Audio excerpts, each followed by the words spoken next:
Today we enter into a study of week 5 of Haridas Chaudhuri and Integral Yoga, which is also the second week for the consideration of the book Integral Yoga. This week we will look at chapters 3, 4, and 5 of the book Integral Yoga. Some of these chapters have some overlap with the book we've already considered, which is Sri Aurobindo, Prophet of Life Divine. Chapters 3 and 4 deal with the synthesis of yogas.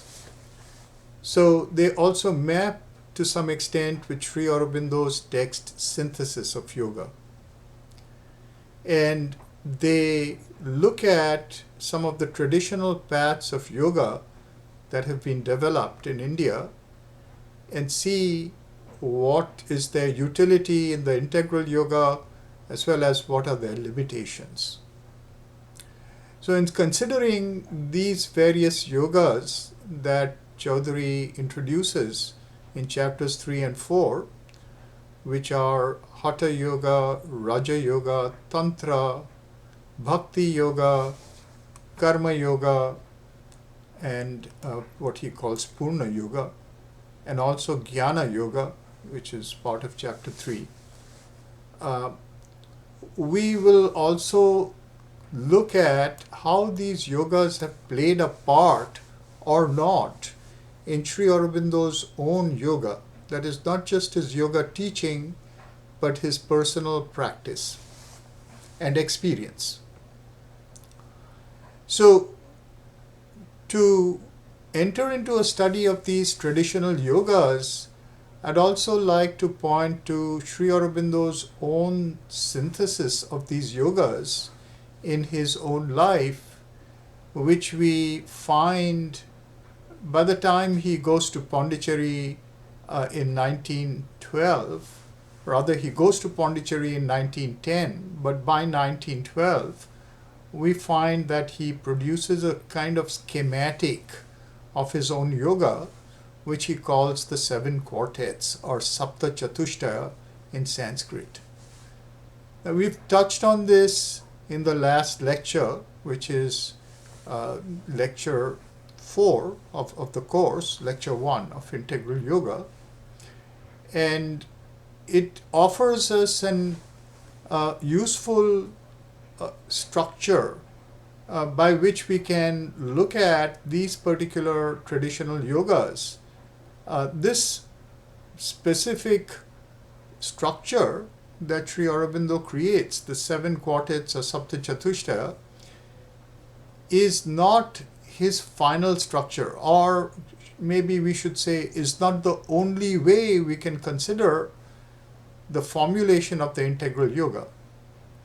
Nor do we need to consider it in some specific form that comes from the study of the traditional yogas that Chaudhuri presents. As I've already mentioned, what's primary to the integral yoga is the goal of the integral yoga as a goal of becoming. Once that is understood, the rest of it follows, as it were, in a unique manner for each individual. And Sri Aurobindo encourages a creative spirituality, which is customized to each individual's need and proceeds from their own deepest spiritual perceptions that grow, in fact, as they practice and proceed in the yoga. But these structures are extremely useful because they are forms of engagement for us that can inform our deeper understanding and our ability to arrive at a properly individual creativity in the practice of our yoga. So if we had to think about this structure which Sri Aurobindo creates for himself and which in some sense synthesizes most of these yoga's traditional paths that we are talking about, they can be encapsulated in terms of two major traditions of Indian spirituality, and maybe we can talk about them as world spirituality, that are known as Vedanta and Tantra in India. And if we are to understand these further in a more universal manner, and also in a manner in which we can think about how Sri Aurobindo is constructing an engine of practice for the integral yoga, he is reducing the human dynamic existence to two wills. And these two wills, we may say, are behind these two major traditions that we call Vedanta and Tantra. Now, this is a reductionism, but it's a kind of convenient partial reductionism to help us explain what Sri Aurobindo is trying to do in creating this engine of becoming. So, these two wills, which are in a sense contrary wills, they are two distinctly different ways of conceiving of our existence in the world as a project. What is to be done? What do we find ourselves in? And how do we approach it? So one of them is the world presents the facade of a prison to us. We are caught in a number of rules and laws, from the rules of from the constraints of the body to the constraints of our psyche and our psychology, our personality, our society, our world, and all our politics, and all the various conditionings, nature itself, and all the conditionings in which we find ourselves are felt to be imprisoning by something in us that wants radical freedom. So the will to this radical freedom, the will to liberation, can be considered one of these wills. And then the other will is not so much a escape or withdrawal from the conditions of imprisonment, but power over the conditions of imprisonment. It's a will to power. And a will to power also involves a will to enjoyment. The power over one's limitations makes one free and makes one enabled to enjoy one's existence rather than take it to be an imprisonment. It's a positive sense of existence and creative expression. So if we consider these two contrary wills as coexisting in us, one way of thinking of the integral is how can we find a integration of these? How can we find a synthesis of these? And this attempt makes the basis or the seeds of a goal of becoming for Sri Aurobindo. And so the way in which he looks at it, this will to liberation can be considered as related to the tradition of Vedanta, and the will to power and enjoyment can be considered as connected to Tantra.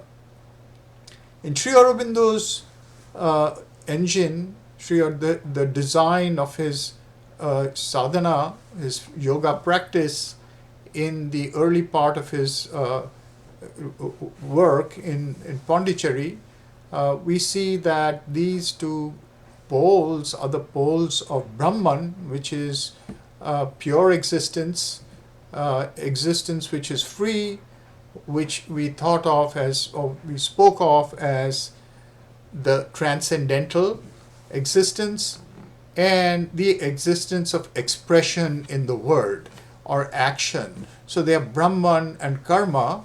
Brahman as the transcendental pole, Karma as the pole of action and expression in the world. And the union of the two would constitute a integral engine according to this schema. And it is related to a hymn or verse in the Bhagavad Gita that I referred to last time. Here I'll only refer to the key last part of that verse, which is Brahma Karma Samadhi. Brahma Karma Samadhi means samadhi over here does not mean a trance of self-withdrawal, but literally yoga or union. Samadhi means sama means to bring together, and dhi means the understanding of the intelligence. So it's the coming together of the consciousness of Brahman and works. Brahma Karma Samadhi. So this particular schema, again, we are talking about Brahman and Karma as the two poles. Their togetherness is the engine of the integral yoga. It's called Siddhi, which is really a fulfillment, a completion. Sometimes the term is used to mean occult powers, but here occult in the sense that it's the latency of all our existence that is dynamically expressed in the union of Brahma and Karma. These constitute already three nodes of this design, the structure Sri Aurobindo is constituting from these yogas. Now, Brahma itself has got two properties, as we discussed earlier. One is oneness, the oneness of all things, and that becomes one pole known as the equality, samatha, the quartet of equality. The other is knowledge, and that becomes vijnana, which is another word for supermind, the knowledge of Brahman as the kind of inclusive knowledge. And on the other hand, as far as action is concerned, action is carried out by power or Shakti, so Shakti Chatushtaya, and carried out through the body, or Sharira, meaning body, quartet of the body, Sharira Chatushtaya. So these are the 7 nodes of his yoga structure.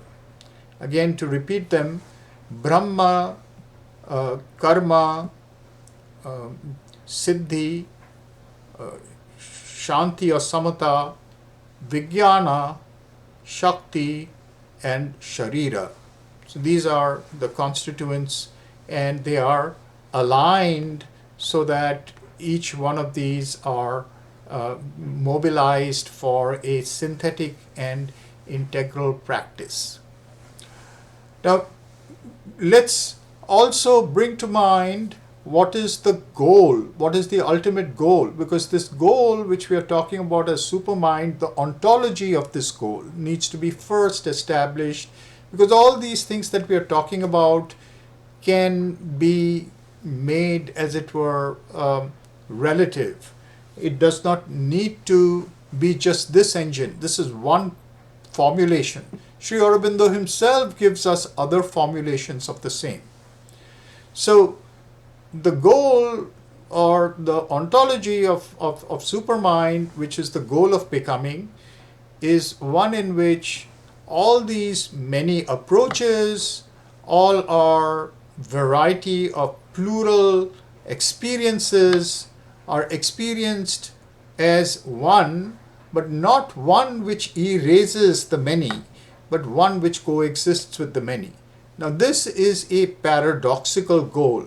That's why it's a supramental goal, a goal beyond the mind. And the more we think about it, the more this will become evident. We have a tendency, when we bring many things together, to organize them in a way in which something predominates and the other things are subordinated, or one is true and the others are false, or the others are partially true, true as parts of the one, or secondarily true. So these kinds of privileging of one over the other also becomes, this is a central problem of our mental existence, not just ours, but mental existence. This is the ontology of a cosmic existence that seems to be ruled by a kind of cosmic mind that creates differences and divisions, differentiated divisions. So how do we come to a different kind of consciousness? Not a consciousness that is constrained by the laws of logic that insist upon divisions of differentiations, but one in which differences are seen as entangled and also as something that coexist with their origin. The origin is not given priority over the differentiations, nor are any of the differentiations given priority to over each other or over the origin. So we don't have, in fact, the word origin itself is mistaken over here because we don't have an origin copy system or an origin derivative system, but we have a consciousness that is one and many at the same time. So this is a kind of goal, a supramental goal, and these are all engines that move towards that goal. Now, knowing this, or with this in mind, let's look back at this union of Brahman and Karma, because we see here that there are a variety of yogas involved. Each of these, the yoga of Brahman, the yoga of coming into oneness, the yoga of knowledge, the yoga of equality, the yoga of works, the yoga of the body, the yoga of power. These are all, in fact, the kind of yogas that Haridas Chaudhuri is talking about. And as we'll think about it, I'd like to point to what they refer to in Sri Aurobindo's own yoga, as we've discussed it. Now, the center of this schema, as Sri Aurobindo gives it, is, as I said, Vedantic on the one end and Tantric on the other. The goal of Vedanta is liberation or mukti, and the goal of Tantra is power and realized enjoyment or bhukti, the enjoyment of power over all the limitations of existence. As Sri Aurobindo presents this in his synthesis of yoga, he is to give a certain direction or orientation to it. Each one of these is shown in a way in which both mukti and bhukti are involved in each one of these. So it isn't that we are trying to empower mukti over bhukti in some cases or the other, but even when we are talking about mukti, bhukti is involved in it in the way in which he formulates the quartets. In other words, 4 goals of each of these central goals. And the 2 at the center are parsed into 2 types of goals. So those are the 4 goals right at the center. The siddhi, or the attainment of fulfillment, consists of 2 Vedantic goals and 2 Tantric goals. The 2 Vedantic goals are purification and liberation, or Shuddhi and Mukti, and the two Tantric goals are the latent powers expressed, that is Siddhi, and enjoyment, or Bhukti. Now, Sri Aurobindo, as he points to this particular formulation in Synthesis of Yoga, is going to say that this method uses the means of Vedanta to arrive at the ends of Tantra. So the means of Vedanta are purification and liberation. The ends of Tantra are the exercise of power, of powers, and enjoyment in the world. Now, as a matter of fact, if we look at the way in which he talks about his practice over time, this idea of the means of Vedanta giving us the ends of Tantra also changes. And we have later a teaching in which the means of Tantra are used to give us the goal or ends of both Vedanta and Tantra. There's a kind of almost like a reversal. And we'll see how these are involved in the yogas that Haridas Chaudhuri is discussing over here. Now with that preamble, we can go into the various yogas that Chaudhuri is looking at from tradition. He starts by talking about Hatha Yoga. Hatha Yoga is the yoga of physical postures that today has become the hegemonic name of yoga itself. In other words, when we use the word yoga, we mean a certain relatively limited and a kind of a certain set of practices that have the relativized name of Hatha Yoga in the traditional systems of yoga. And in Hatha Yoga, we find that the means that are being used are asana, which means posture, and pranayama, which is breath. So these means have been developed over time. They may go back very far back in time. Then there are people who believe that they go back to the Indus Valley and to about 3000 BCE, because there are seals that make us believe that there are postures of this kind, and they are being used to develop power within the body, and supranormal powers, paranormal power, etc. So this system develops a certain kind of independence over time. As we'll see that even by the 6th century or so, when we have the Yoga Sutra of Patanjali, asanas are being talked about, but there's only a limited number of asanas. So I feel that what we are talking about as Hatha Yoga emerges as a specialized discipline only around the 16th century. Then we start seeing texts that are talking just about the physical disciplines. But this entire system is actually part of a larger body, which is what we call Tantra. So Hatha Yoga starts off as an aspect of Tantra, which may have had its own reality going back to 3000 BCE or so, and developing paranormal powers, etc. But it becomes more specialized with goals of longevity, freedom from disease, some amount of paranormal powers, and a stability in the body which allows one to enter into paranormal states of cosmic experience and hold it in the body without being pushed into a kind of instability. So Chaudhuri talks about this, and then he points to a limitation and says that people who focus only on the body then lose, as it were, the connection with other parts of their psyche. And also a lot of time is spent on this by people who make that their central goal, and to the detriment of a balanced human existence. And from this he moves on to Raja Yoga. And Raja Yoga, before going into Raja Yoga, to consider, did Sri Aurobindo do any Hatha Yoga?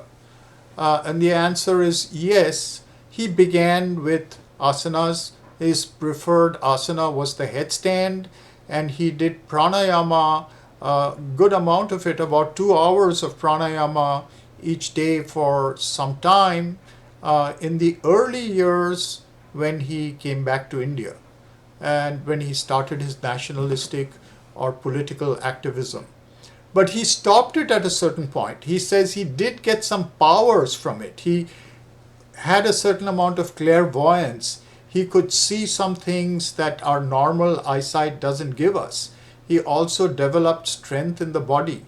So there are certain things he got from it, but he stopped it at a certain point because his activity became intense, political activity became intense, he couldn't devote time for it, and he felt that the stoppage of this momentum actually caused harm to his body, because he said he almost died at a certain point but somehow came around.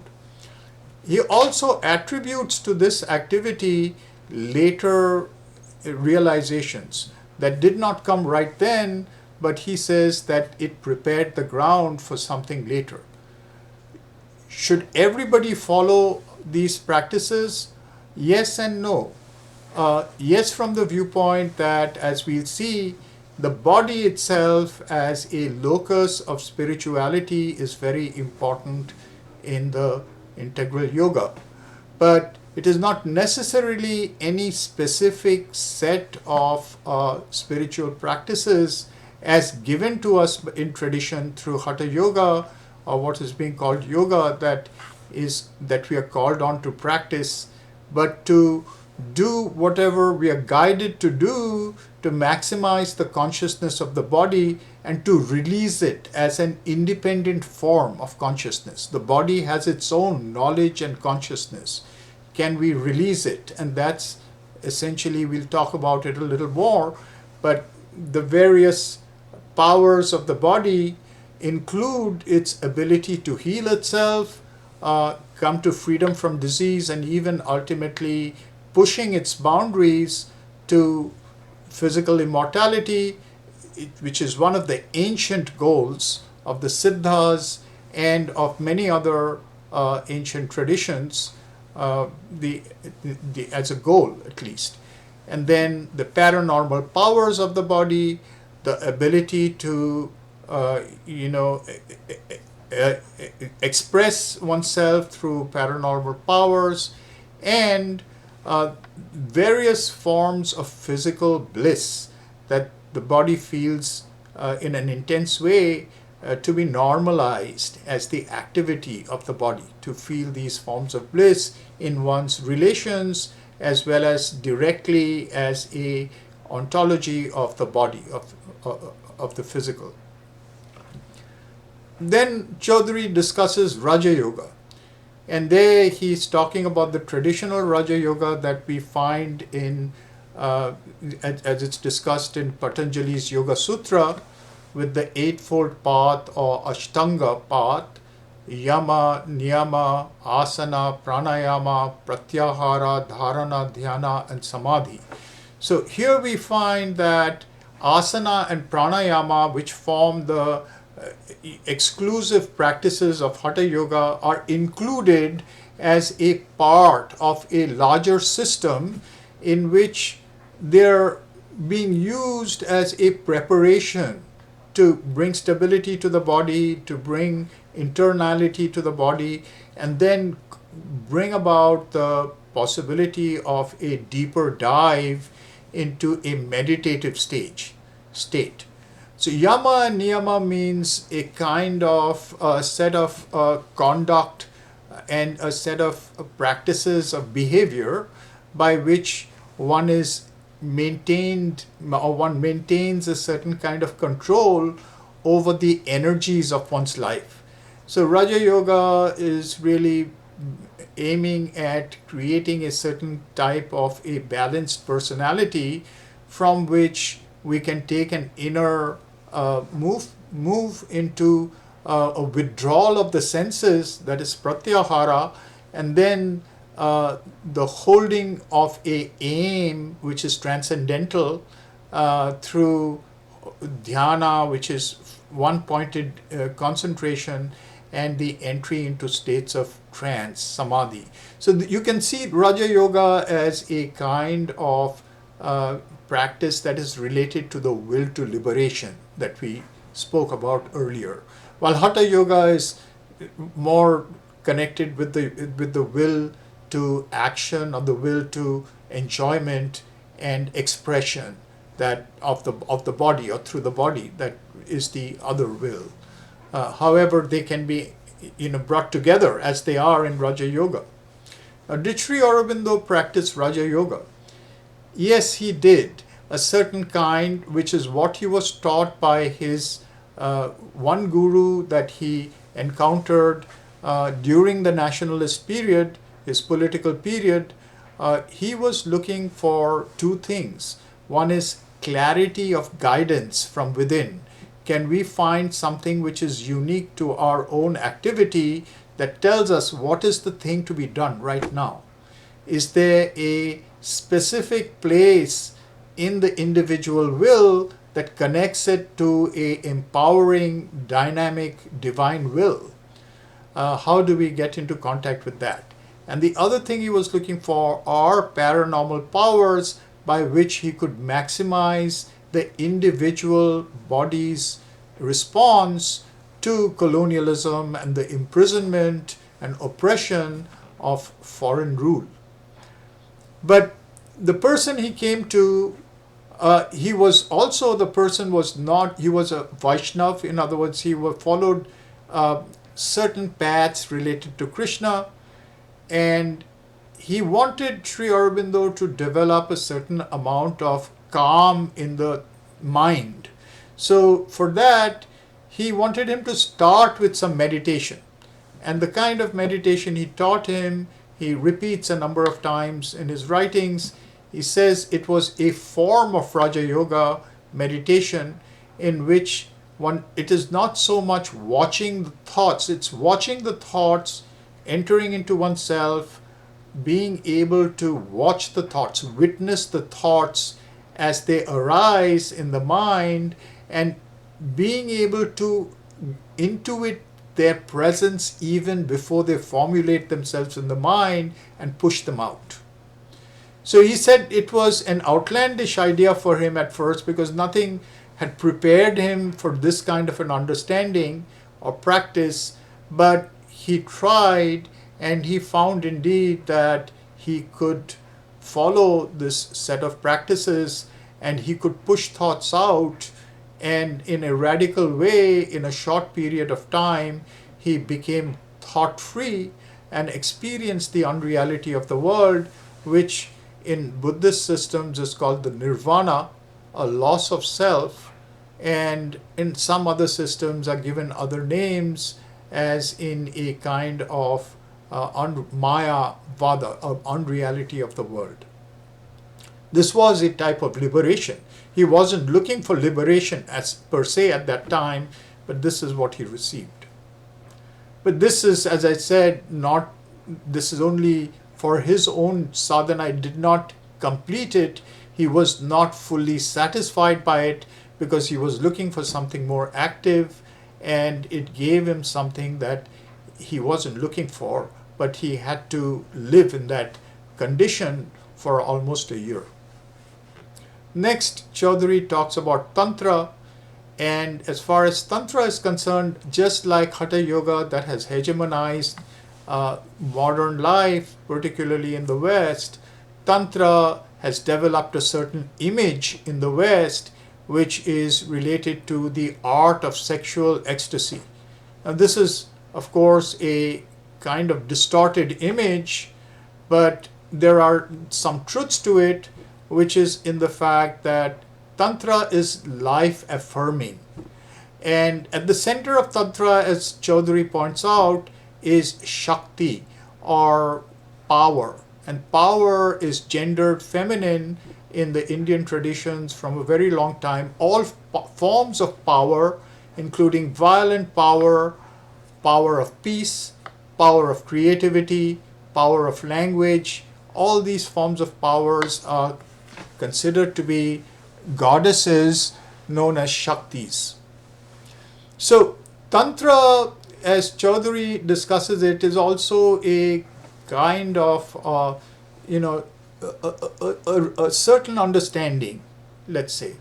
Tantra is a very vast field and has a very long history. As I said, its history may go back to the Indus Valley to 3000 BC.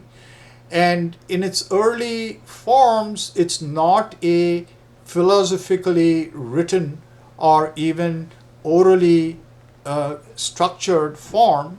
It is not turned into something which is canonical, but has beginnings in a variety of identifications with power in the natural world. So trees, rocks, rivers, lakes are sometimes sources of numinous experiences. Presences are experienced there, and they're given names. They're called goddesses or Shaktis, and people form worships and rituals around these. They are the beginnings of Tantra. So what is central to Tantra is this idea of a pre-individual power or Shakti universally present in the world. And it is through a kind of a synthesis of this idea integrated around larger ideas of the Upanishads, etc., that we come to the notion of a single goddess, a cosmic goddess called Devi or Mahashakti, a divine mother goddess that is integrating of all these other goddesses. Each one of these goddesses, already here we get an integral idea, because none of the lesser goddesses are erased. Each one of them is a face and form of the one goddess who is taken to be one who can manifest in all these forms. The other aspect of Tantra is that its goal, ultimate goal, is to be possessed by the goddess. So we go back to possession cults, that these particular formations, of natural formations, were taken to be forms of energy, of Shakti, of consciousness that could possess us. And in possessing us, they could express their power through us. In other words, we would become full of their paranormal power, or we would become oracular. The idea of oracles is connected to it as well. Now, with the development of Tantra into a full-fledged philosophy, we find that that also diversifies, but we start getting texts and we start getting larger, more cosmic ideas, so that possession is still possession, but it is no longer the type of possession in which one loses oneself and becomes possessed by a goddess, in which one is in a kind of trance. But here, the trance is more like a kind of a doubleness of consciousness. It's just like one may say that any creative person, and that's how great tantrics of the 10th century were talking about it, all our creativity, when a poet writes poetry, when a dancer dances, to some extent they know in their most creative moments that it's not who they took themselves to be that is doing the creative activity. There is something paranormal that's going on through them. They're instruments of something that's expressing. And that is a goddess or a Shakti in the tantric sense. So that's the way in which possession is understood as something that one prepares oneself for, so that one retains one's full consciousness that is utilized for the expression of a cosmic goddess. Then this system also connects to a larger sense of involution and evolution. Just as we see in Sri Aurobindo, Shakti in its origin is of two kinds. In today's Tantra, mostly we think about something called the Kundalini. The Kundalini is a coiled energy. We sometimes call it the coiled serpent at the base of the spine. And what Kundalini represents is Shakti that is involved, has involuted in the earth. It's an earth energy. But if we look at the systems that are talking about this, some of the systems like Kashmir Shaivism is talking about two sources of Kundalini. There is a involuted source, which is this coiled serpent, and there is an evolved source, a superconscious source, which is in the 1,000-petaled lotus. And it is the meeting of the two. It's not just the ascent of the Kundalini from below at the bottom of the spine, but also a descent of the Shakti from above the mind that meets in two currents at the region of the heart. So some schools of Tantra are going to already look at it as a kind of integrality. In Sri Aurobindo's case, he's going to talk about this system of chakras as necessary to his integral yoga, but and the whole system of Tantra, and a surrender to the Divine Mother. So that's at the center of Tantra, the surrender to the Divine Mother so she can possess us. So this surrender is made to the superconscient Divine Mother above the mind.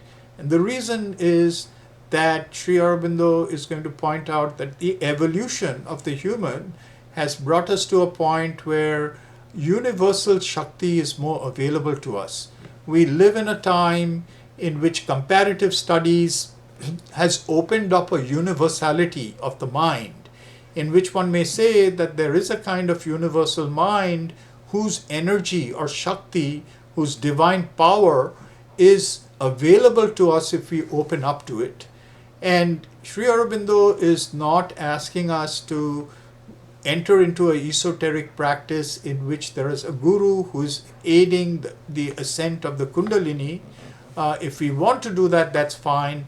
But he's saying that for the modern human, it's all available to us in our own personal practice, unaided practice, non-mediated practice, and it can be had by opening and calling receptivity to the Shakti from above the head to come down and release the Shakti which is at the base of the spine. So it's a reverse inversion of the what is normally known as the tantric process today, and the same, but with the same goals. There is both the currents are released and flow into each other.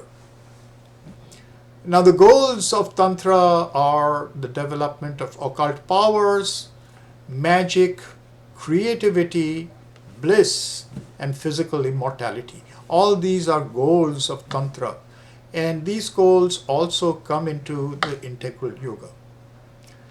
Then we find that, in Sri Aurobindo question, does Sri Aurobindo practice this kind of Tantra? And yes, he does, because all the way back, even before the coming of the mother, Sri Aurobindo in his nationalist political days is looking, he comes from Bengal, which is the center of tantric practice, or one of the centers of tantric practice in India, and he invokes the nation as the mother, not just as an ideal, but as a concrete Shakti and reality that should possess us. And he was practicing the possibility of installing the mother goddess at the psychic register of the nation in each individual who was willing to make that surrender. Then we come to Jnana Yoga, which Chaudhuri introduces, and we may consider what is Jnana Yoga, how does it differ from Raja Yoga. Raja Yoga is mainly a meditative process in which one watches the thoughts and puts them to sleep so that there is a kind of cessation of the activity. This is the first line of the Yoga Sutra, sometimes translated as yoga is the cessation of the activities of the chit, of the consciousness. But it's more correctly, yoga is the restraint of the activities of the consciousness, or the control of the activities of the consciousness. So, whereas in Raja Yoga as part of yoga in the Yoga Sutra, or Sankhya, which is the larger philosophical background of Raja Yoga, the aim is one of entering into a samadhi. That's why samadhi is the last term of the Eightfold Path, or a trance which puts one outside of cosmic activity and liberates one. But one is liberated outside of all cosmic activity and becomes outside, as it were, all the bondages of reality. In Sri Aurobindo's case, that kind of a clarity of the mind, as we saw in his own practice, should lead us to a opening where something new fills us, a new perception, a new power of expression. Now, Jnana Yoga is more connected with Advaita Vedanta, which is one of the interpretations of the Upanishads given by the teacher Shankara in the 8th century. And there are a number of limbs to Jnana Yoga. Chaudhuri enumerates them as Jnana, Viveka, which means discrimination, Vairagya, which means distaste for the world, a kind of a withdrawal from the world. Tapasya, which means concentration or effort. Mumukshatva, which means the thirst for liberation. Shravana, which means listening, here meaning listening to the word of the teacher. Manana, meaning cogitation on the word of the teacher. And Nididhyasana, which means entering into union or oneness with that.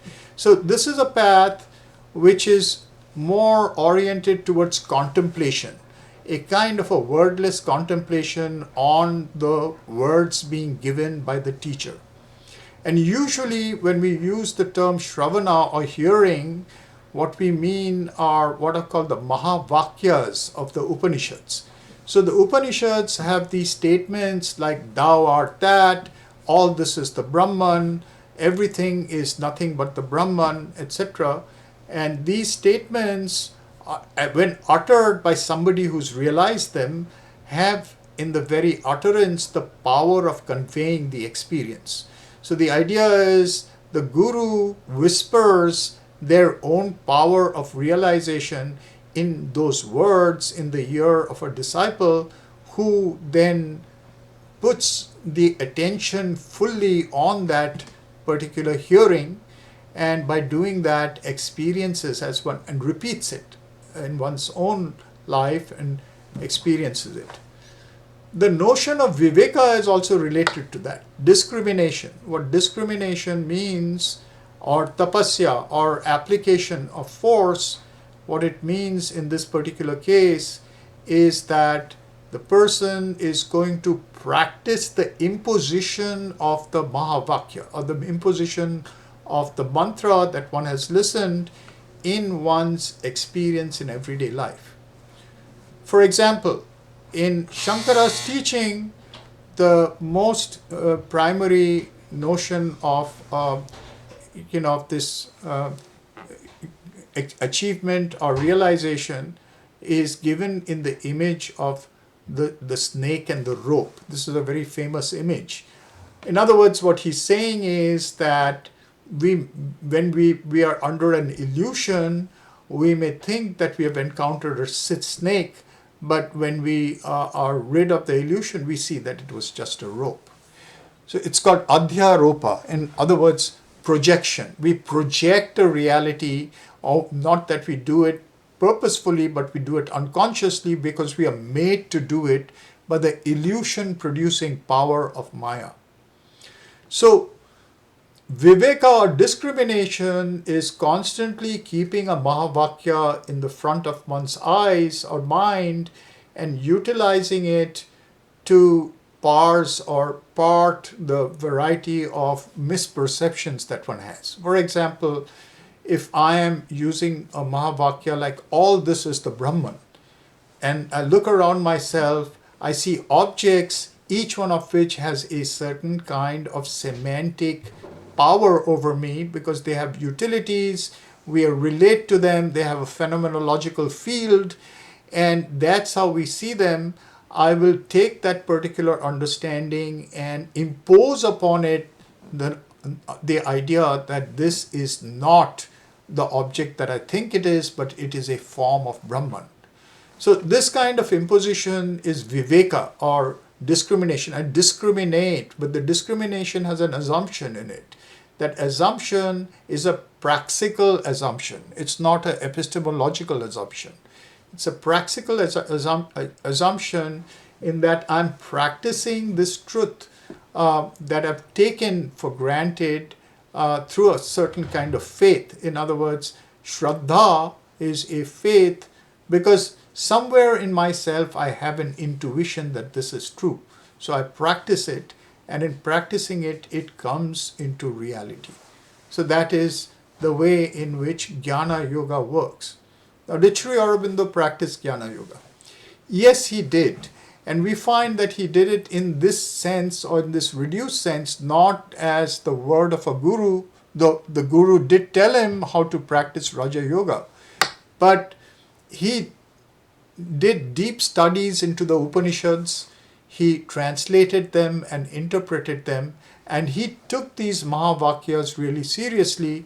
We'll see how when he was put in jail, he actually practiced repeating the mantra, all this is the Brahman, Sarva Kaluvidam Brahma. And in doing that, he came to the realization that everything is the Brahman in the jail.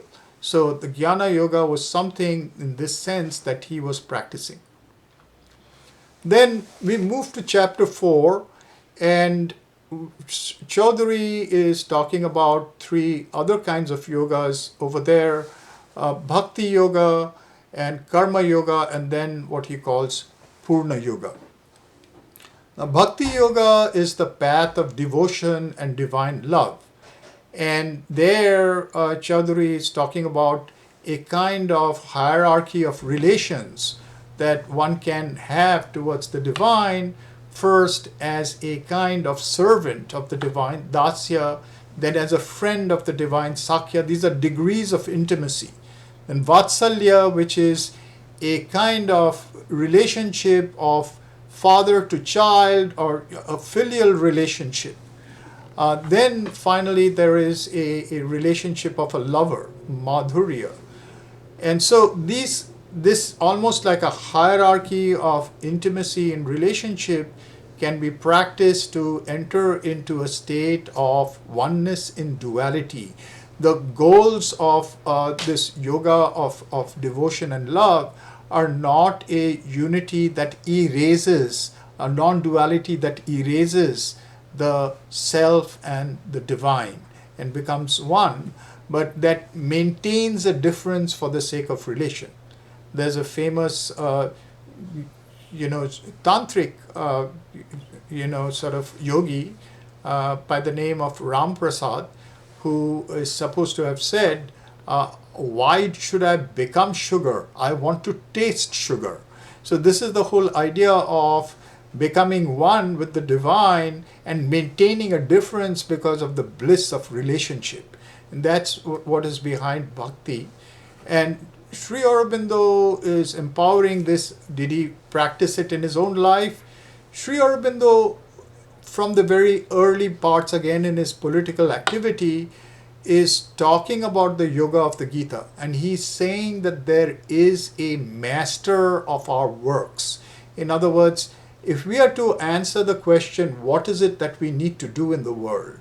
How do we attain liberation for ourselves and others? Or what is my specific role in the world today? That question is addressed to somebody who is giving all the works to all the people. There is one giver of works, as it were, the master of the works. And following the Gita, Sri Aurobindo looked at this as Krishna because he's the central power in the Gita. But when he got his nirvanic experience, this notion of a personal God seems to have disappeared. But it reappears in the jail. So it's only a temporary state of forgetting, but the power reappears and he has an experience of Krishna in the jail that we can talk about. Now, as far as Chaudhuri is concerned, he talks about not only Indian forms of devotion and relation with the personal God in a kind of yoga of love, but in various traditions, including Christianity, Sufism, Judaism, the ways by which we approach the divine through a relationship. And all these can bring us into a certain kind of blissful experience of the divine as related to us. But he brings it down to Chaudhuri gives us a paragraph in which he sort of erases the personal divine. I quote from him, after talking about all these and the kind of relations they give us, the realizations they give us, he says, quote, "The divine is essentially neither father nor mother, neither male nor female, neither bridegroom nor bride, nor can the divine be partial or emotionally attached to any particular tribe or race or religious group. So, in the course of religious development, one has finally to outgrow all anthropomorphic images and comprehend the essence of God as indeterminable being and ineffable superconsciousness. So, what is salutary about this is that he's calling us not to be stuck in any specific image of God, because he makes the case that one of the failings of bhakti yoga is that we become attached to a specific form of God that leads us into a kind of fanaticism. Because if this is the supreme, how can the supreme be somebody else? So he's saying that we have to grow out of our relationships with specific limited forms or symbols of God and arrive at a notion of the divine as something ineffable and superconscious. Now, did Sri Aurobindo see it like that? He did and he did not. And this is again where we come to the notion of the supermind as a kind of a post-logical consciousness, a consciousness that goes beyond the mind, that can hold individual realities to be the full divine, while also knowing that the divine is beyond all realities. Not one superseding the other, and not one superseding the other for a time. In other words, for some time I see it as this, and sometime it disappears and becomes something else. But to be able to experience these realities simultaneously as having the same ontological truth. So that is something which is beyond the mind. Chaudhuri, in this, what I read, this quote, seems to fall into the same exclusivity, making the impersonal and the indeterminable being as superior to the variety of theistic forms that it can take up. At the same time, he's absolutely right about the proclivity of falling into some kind of narrow fanaticism or some kind of ethnocentrism based on a specific form of devotion. I would like to point out over here Sri Aurobindo's experience in the jail, where he actually begins seeing all things as Krishna. And here too, we see two different accounts that he gives, which shows us how there is a plurality or multiplicity in his own experience of these things. One account which he gives us is from his prison essay called The Tales of Prison Life, which he wrote in Bengali. And here, the way in which he states it is much more Vedantic, like what Chaudhuri is talking about. Indeterminable, a consciousness, an impersonality. At the same time, it is a personal divine. So the two are, in some sense, conflated or convergent. Here is Sri Aurobindo in Tales of Prison Life. Quote, "As I walked back and forth between the factory and the cowshed, I would recite the solemn, deeply moving, immortal, potent mantras from the Upanishads." Here's what I was talking about with regard to the fact that he's practicing the Mahavakyas of the Upanishads. He at one place says, and he says it here itself, he's practicing one specific mantra, all this is the Brahman. Or else I would observe the movements and activities of the prisoners, trying to realize within me the primary truth that all was Narayana. Here you see that he's already parsing it in such a way that the impersonal one is the personal God Vishnu, Krishna, or Narayana. Narayana is another word for Krishna. I sought to realize that Sarvam Khaluvidam Brahma, all this is the Brahman of the Upanishads. Repeating the mantra silently and trying to envision Brahman in the trees, houses, walls, men, animals, birds, metals, and the earth. As I continued in this manner, I would attain a state where the prison no longer appeared to be a prison. Commonplace objects like the high enclosure, the iron bars, the blank surface of the wall, the tree with its green leaves shining in the sunlight, no longer appeared unconscious, but seemed to vibrate with a universal consciousness and come alive. It felt as if they loved me and wished to embrace me. It seemed as if living creatures and their actions were all part of nature's elaborate play, whilst a vast, pure, detached spirit, wrapped in a serene delight, looked out from within. Once in a while it seemed as if the Lord himself was standing under the tree, playing upon his flute of delight, and drawing out my very soul with his sweetness. I began to feel as if someone were embracing me, as if someone were holding me on his lap.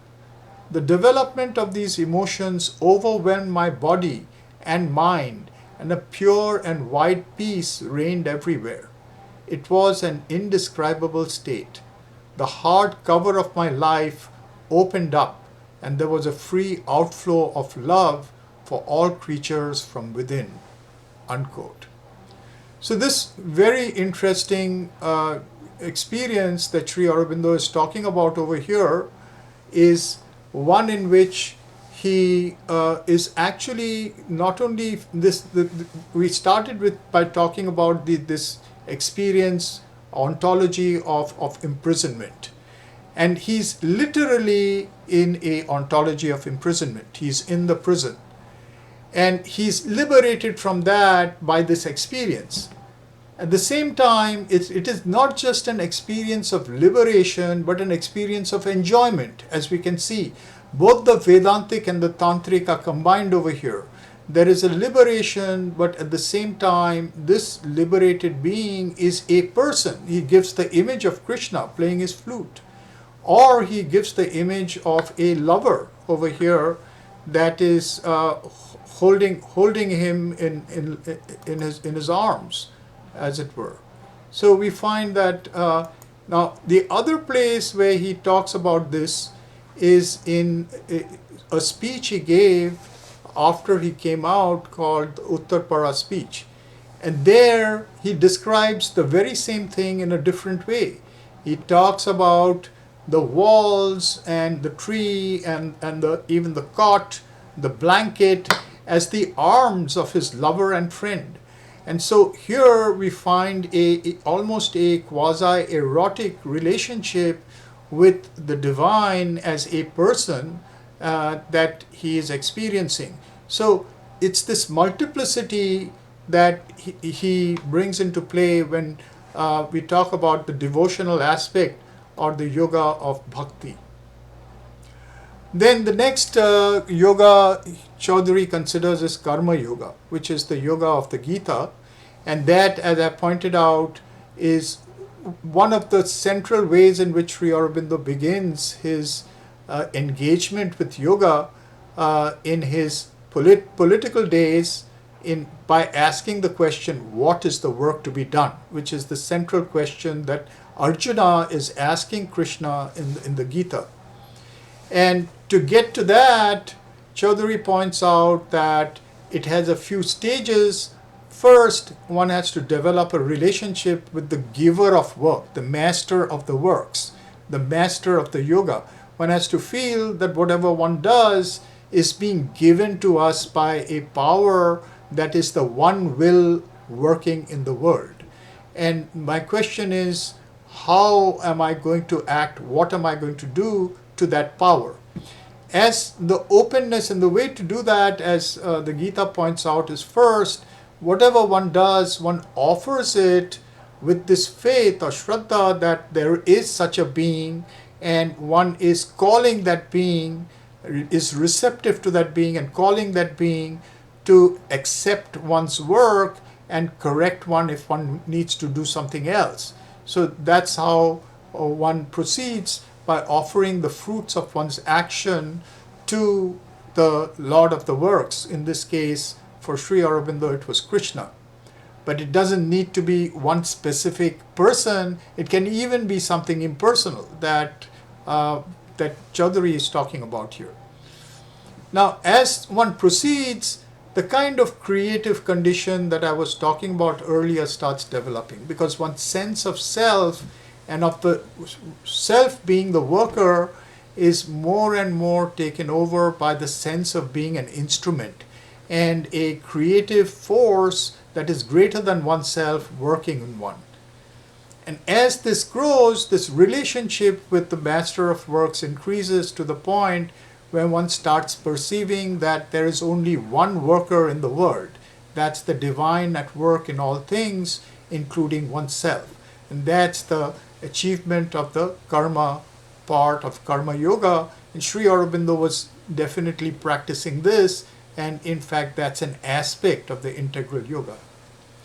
Chaudhuri ends this chapter by talking about Purna Yoga, where he says that each of these traditional yogas has an aspect that is to be realized. At the same time, if it's made exclusive, we don't have a balanced yoga or a balanced personality. There is a kind of emphasis or exaggeration of certain faculties at the expense of others. So it's only when we open up all these channels of yoga in our life and we aim for a state of integration of them that the Purna Yoga or integral non-dualism that Chaudhuri is talking about starts becoming alive or living in us. Then chapter 5, which is the final chapter of this study for this week, is called Principles of Integral Yoga. And here Chaudhuri brings up another way of looking at this integrated action of the integral yoga that is sometimes equated with Chaudhuri's own approach to integral yoga. And yes, it can be considered so. He repeats it in a number of places, and it takes its origin in Sri Aurobindo's text, The Life Divine, where he has a very important chapter called the Triple Transformation. So this principles of integral yoga for Chaudhuri constitutes three kinds of integration. Firstly, the recognition of the fact that our psychology is fragmented and that it demands a psychic integration. So the psychic integration, as Chaudhuri is talking about it, is a condition in which all that is involved in us, our latent powers, our libido, which he says goes back in its origins to our pre-human ancestry, and all the kind of drives that are in us need to be brought to the front and connected and brought into relation with the superconscious source so that they become expressive, but also they transform into a united power that is through the psychic integration. What Chaudhuri does not talk about in his section on psychic integration is that this integration for Sri Aurobindo is not merely done through bringing all the various faculties to the front, but through a power that already exists in us of wholeness, which is what he calls the psychic being. The psychic being is the reincarnating center in us. It is the true self or the true person in us. And it is around that that all our various faculties can be integrated and can be transformed in the power and light of that particular consciousness, the psychic consciousness. Secondly, it talks about cosmic integration. Now, we looked at this earlier as well. Cosmic integration in Sri Aurobindo's case becomes a question of rising to the levels of mind above our normal mentality that he calls the unfinished layers of evolution above the human mind, leading eventually to the supermind. But Chaudhuri, following another path that's shown by Sri Aurobindo and also by the mother, looks at it a little differently, because he's thinking about it as a action in the world, while we are trying to integrate ourselves psychically, we are also acting in the world, and every relation that we have with others in the world is an occasion for cosmic integration. We build other personalities to meet the world. And as the psychic becomes the integrated wholeness in us, it also universalizes through these personalities. And this transformation that takes place makes us more universal as well, as a stage towards the integration of those higher planes and in a universal and cosmic existence. The third kind of integration Chaudhuri refers to is existential integration. And we talked about this earlier as the integration in which we rise to supermind and transform both our cosmic as well as our psychic individuality in the power of the supermind. And that aspect we cannot even begin until the first two are complete, which is why one can be open to it as a goal of becoming. It's important to aspire for that as a goal of becoming, but at the same time, one needs a certain preparation for that to really become active. And that can happen in many ways. There's no one way towards it. There are many ways towards it, and even talking about psychic and cosmic integration, it's not that one has to follow the other. There are simultaneous processes that can be unique for any individual. This is followed by a few other sections in this chapter 5. One is called the Principles of Creative Existence, in which he's talking about aspiration and contrasting it to ambition. But aspiration is really a power of the psychic being. Aspiration means that just as we are talking about a goal of becoming that goes eventually beyond our capacity to really understand it, it goes beyond mental consciousness, we can still aspire for it. And aspiration is not a mental thing. It's opening up this wholeness within us, this psychic being that is locked up, which has an ontological reality. It's like a siddhi, a kind of power that gives us access to our wholeness of self. And that is a dynamic wholeness. It's not static. It's constantly aspiring for more. It's like a will that's calling for the achievement of greater states of being. So aspiration begins there, and that aspiration expresses itself in the world through action and self-expression. So these are ways by which we can become active in the world and creative personalities while practicing a progressive integral unity through the integral yoga. Finally, he talks about meditation and love and their place. Meditation, in Chaudhuri's view of it in this chapter, is not something which is a trance of moving out of the world, a trance into deeper and deeper samadhis or trances. But he talks about a dynamic meditation. He talks about meditation as a dynamic self-offering, an exploration, a self-energizing, a critical evaluation, and an existential experience. So the dynamic self-offering is like that aspiration we were talking about, that there is a center of our existence outside of everything else that is constantly offering itself to a higher ideal, which is universal. And as we do that, we also study ourselves. That's the exploration, and integrate more and more of our being into this aspiration that energizes it. This is the self-energizing.